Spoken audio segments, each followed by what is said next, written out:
Hello everyone, my name is Benjamin Carone, and today I'm going to read you all a children's story. It's called It's Not Fair But We Can Overcome by Benjamin Carone, myself. Now before I get into my project, I want to say that it's about education and life chances. I am writing and narrating a somewhat sad children's story from a critical perspective. My sister Julia helped me with all the illustrations you'll be seeing in the story. And I'll be discussing the intersectionality of the following: race, ethnicity, social class, sex, gender identity, and sexual orientation. The education system is structured in such a way as to reproduce social inequality and to keep the social class structure intact from one generation to another. The hidden curriculum tracking unequal funding for schools, biased testing, credentialism, and unequal access are factors that allow schools to transform social privilege into personal merit. From this conflict theory, it keeps children from certain backgrounds and races from having the same opportunities as more privileged children. This is unfair because everyone's unique and they excel in something that they shouldn't be hindered by ethnicity or social status. So with that out of the way, let's start with the story. So, welcome to Fleury Elementary School. In our school, we have many different students. We are a diverse community. Not everyone has the same opportunity. And this is Malcolm. He's an African American student. Although Malcolm is a straight A student now, he's less likely to be enrolled in challenging high school courses.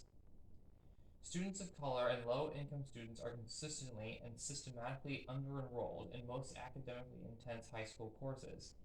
The vast majority of AP and IB programs, 99% of those in diverse high schools, don't yet provide equal access.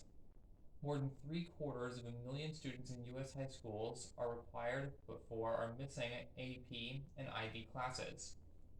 These students are disproportionately students of color and or low-income students.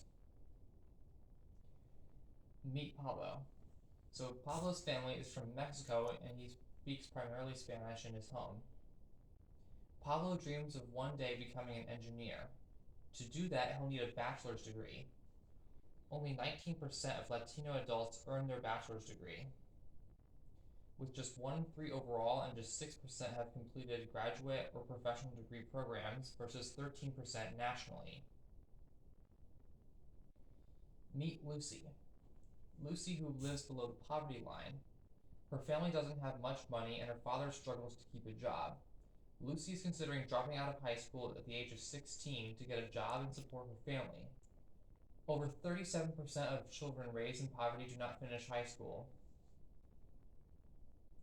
In addition to living in poverty, Lucy is a female. While educational opportunities are becoming more equal, salaries for females remain lower than for males. Meet Billy. Billy is questioning his gender identity and sexual orientation. Most of his friends are girls and he enjoys wearing dresses and makeup. Billy is severely bullied by the boys in his class. This stress is causing him to have trouble paying attention to the teacher. Alright, well, it's graduation time. Let's see how the children at Fleury Elementary School are doing. Malcolm's teacher, Miss Garner, recommended him for gifted education. Malcolm is then thriving in his advanced classes. Pablo attends a second English program with a Mentor for Hope, which is the Hispanic organization promoting education. Lucy qualifies for free breakfast and lunch, and her school social worker is able to connect family and resources to stay in school. And Billy continues to earn high grades. He eventually joins a group and prevents bullying around the school with a higher salary. Alright, these are all the resources that I've used. I hope everyone's enjoyed my story. Thank you very much, and happy holidays.